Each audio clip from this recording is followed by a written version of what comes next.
नमस्कार दोस्तों, मैं नेहाल। आप सभी का मेरे YouTube चैनल नेहाल पैशन में स्वागत है। इस चैनल के माध्यम से आप अकाउंट्स, जीएसटी, टैली, टैक्सेशन और शेयर मार्केट से संबंधित जानकारी हासिल कर सकते हैं। तो आज का हमारा टॉपिक स्टार्ट करते हैं बेसिक अकाउंटेंसी से। तो चलिए स्टार्ट करते हैं हम अपना टॉपिक। अकाउंटेंसी को समझने के लिए सबसे पहले ये समझना ज़रूरी होता है कि इसकी शुरुआत कहाँ से और किसके द्वारा हुई। अकाउंटेंसी के गॉडफादर कौन हैं? फ्रा ल्यूकस पेसियोली। ये इटली के रहने वाले और मैथमेटिक्स के एक लेखक थे। इन्होंने मैथमेटिक्स की एक बुक लिखी जिसमें एक चैप्टर था डी कंप्यूटिसेट स्क्रिप्चरिस। ये एक इटालियन लैंग्वेज बुक है।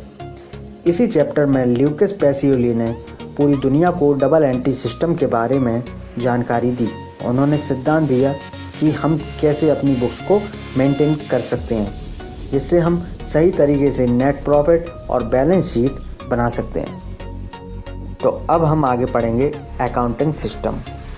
अकाउंटिंग सिस्टम को 3 भागों में बांटा गया है। पहला है इंडियन सिस्टम, जिसे हम देशीय लेखांकन प्रणाली कहते हैं। दूसरा है सिंगल एंट्री सिस्टम, जिसे इकहरी लेखांकन प्रणाली कहते हैं। और तीसरा है दोस्तों डबल एंट्री सिस्टम, जिसे हम दोहरी लेखांकन प्रणाली कहते हैं। तो अब हम एक एक करके इन तीनों को समझते हैं। Indian system. In this system, every financial transaction is recorded in the local language like in Hindi, Urdu, Marathi, Gujarati and Tamil. तो दोस्तों, जैसा कि आप जानते हैं कि पहला है हमारा इंडियन सिस्टम, यानी देशीय लेखांकन प्रणाली। दोस्तों, पहले जब डबल एंट्री सिस्टम पर काम नहीं हुआ करता था तो हमारे भारत में बहुत सारे राज्य हैं और उन राज्यों में कई प्रकार की भाषाएं बोली जाती हैं। तो लोग अपनी भाषा का प्रयोग करके अकाउंट्स को मेंटेन करते थे, लेकिन उसका कोई सिद्धांत नहीं था। जिस प्रकार से आज हम डबल एंट्री सिस्टम पर काम करते हैं, इसमें प्रत्येक एक्सपेंसेस के रिकॉर्ड नहीं रखे जाते थे। उसमें बस इतना ही दिया था हमने किसको दिया और किससे प्राप्त किया, बस इतना ही लेखा जोखा उसमें किया जाता था। तो दोस्तों, अब हम दूसरा देखते हैं, जो नंबर 2 पर है हमारा सिंगल एंट्री सिस्टम, यानी इकहरी लेखांकन प्रणाली।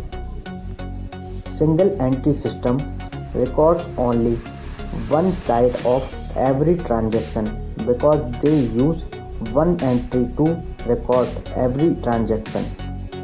Therefore, this system does not use nominal and real account।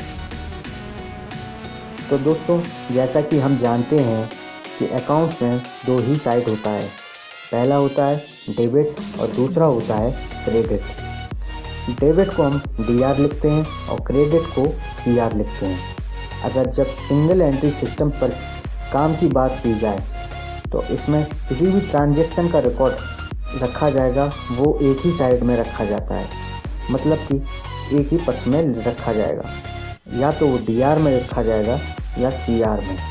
दोस्तों, आपने बहुत सी जगह देखा होगा कि जहां मैनुअल अकाउंट्स को मेंटेन किया जाता है वहां परचेज रजिस्टर या सेल्स रजिस्टर आपका मेंटेन किया जाता हो, तो आप समझ लें कि वो आपका सिंगल एंट्री सिस्टम पर काम किया जा रहा है।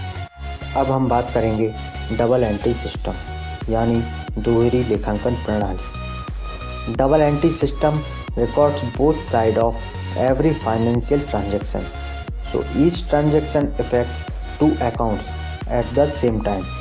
We can say that this is the scientific method of keeping financial records। दोस्तों, अब हम जानेंगे कि डबल एंट्री सिस्टम क्या कार्य करता है।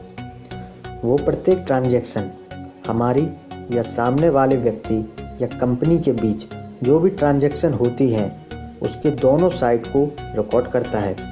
इसमें एक ही टाइम में दोनों साइड की ट्रांजैक्शन को रिकॉर्ड करते हैं और उसके साथ 2 अकाउंट्स को प्रभावित भी करता है। तो दोस्तों, मैं आशा करता हूँ कि ये अकाउंटिंग सिस्टम आपकी समझ में आ गया होगा।